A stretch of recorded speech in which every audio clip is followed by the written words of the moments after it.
NUCsports.com and NUC Football on Twitter. David Schuman joining us on the program to talk some draft. And David, we've been talking Packers all day long, and it's hard to figure out what's going to happen there because the quarterbacking spot is really going to be the one that dictates, those teams in the 20s and what they're going to be able to do, right? Yeah, well, who takes the quarterbacks is going to be in large part of what dictates what goes on the rest of the draft. And then also, we don't know, obviously, right now is movements and trade-ups and guys giving away picks. So that's definitely going to change some things since the pack is later on in the round. It's kind of a lot of wait and see. Where do you look at the Packers being the biggest needs, David? On the outside looking in, we're so immersed here in Green Bay, but where do you look at them needing to look at going here tonight? I think defensive back or linebacker, just to keep shoring up the defense, would be, at least early on, the picks that I would go with. You got Ryan Shazier at linebacker, C.J. Mosley, if he's around, one of those two guys. And like I said, it's a multitude of guys, not just a lock because a lot of things can change. So if you're going talking defensive back, possibly Deon Buchanan, strong safety, Kyle Fuller, corner. And if he's around, if somehow Ha-Ha Clinton-Dix is around, he's a guy that you might want to take. If somehow Eric Ebron as a tight end to short, maybe another player on offense is around, he might be a guy you want to take, or Justin Gilbert if he's around at that later time from Oklahoma State as a defensive back. Those guys are all potential options. I know it doesn't lock it in, but it's the reality of this year's draft. Yeah, that's kind of what we've been doing today, too. It's who are the Packers going to take? You list about 5 guys, and you have a chance of maybe nailing them. But, if those guys are going to be there, and like we kind of talked about before, a lot with the quarterbacks ahead of them.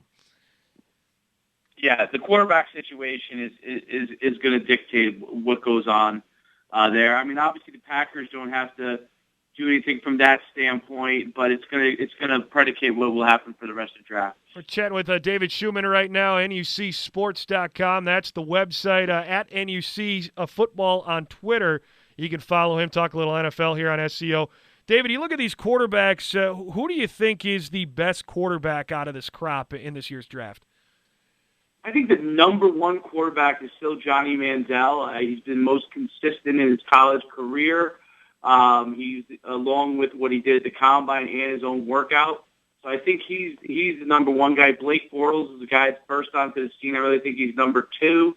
And then it's interesting, the drop off with Teddy Bridgewater. I mean, people have him listed as 5 or 6, and I if he ends up going to the second round, I think he's a steal.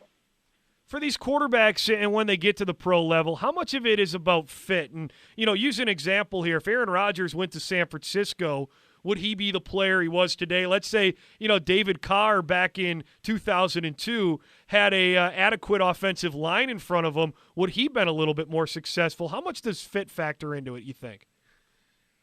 Fit and the team you're on factors a lot, at least early on. Very, very rarely does a quarterback come in and be able to adopt the system and become a star right away? It's rare circumstances that that's the case. I mean, Aaron Rodgers wasn't that way when he first came into the league. You had to watch and learn from Brett Favre. That's one of the things that is an issue and why fit is so important in the system that they run in. These quarterbacks are expected to come in right away, start right away, and there's no time for them to really develop. David, who would you say out of this year's class, if you were to look at the guy that could have the most immediate impact at the next level, who would you say that guy is? In this year's draft? Yeah, out of this year's draft, who's the guy that's primed to make an impact from day number 1 and maybe the biggest impact? Oh, Jadeveon Clowney. I mean, he's a freak physically, he's athletically.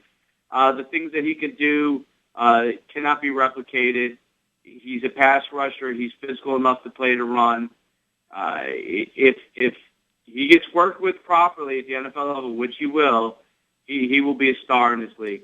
Is there a guy on the opposite end that you're looking at, maybe one of the high names that keeps getting talked about that could be prime for a disappointing NFL career? That's a good question. That's a difficult one. That's probably a lot more difficult to predict. I think at the quarterback level, it's much more high likely that could happen. So as good as Johnny Manziel and Blake Bortles are expected to be, they could be equally on the opposite side of that. I think Derek Carr might be the one that I would say he's listed now as a first-round guy, and I'm not 100% sold on Derek Carr.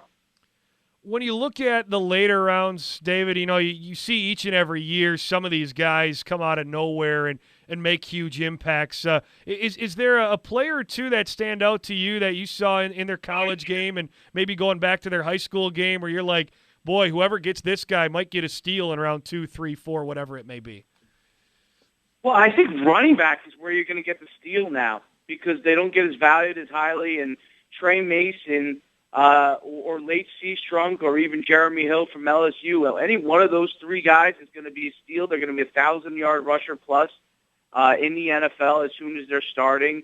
And those guys are really going to be impact players. It's just that the value of the running back because of the length of their career and the fact that a lot of guys split carries, they don't value them as high in the draft. But that's where your steals are. The second and third round with running backs, you're going to get a guy that'll be a 1,000-yard rusher, and you won't have to pay a whole lot for him. David, tell us about NUC Sports, what you guys do there, and what our listeners can find, leading up to the draft here tonight. Yeah, NUC Sports, we've got all of our mock draft stuff. We have a bunch of stuff with respect to players that we rated and ranked, and then you could also see all of our recruiting stuff for kids that are going on to college and next level. That's our primary market. We've seen a lot of those kids like Johnny Manziel when they came at the high school level, and so NUCSports.com and then NUC Football. We're constantly putting stuff together about that. Last one for anybody from that standpoint, when you saw him coming out of high school that maybe has flourished beyond what you thought here that we're going to hear their name called tonight? Yeah, Eric Ebron is a guy that not a lot of people knew about. He played in our All-American game, and he's really become, obviously, he's a possible top 10 pick guy.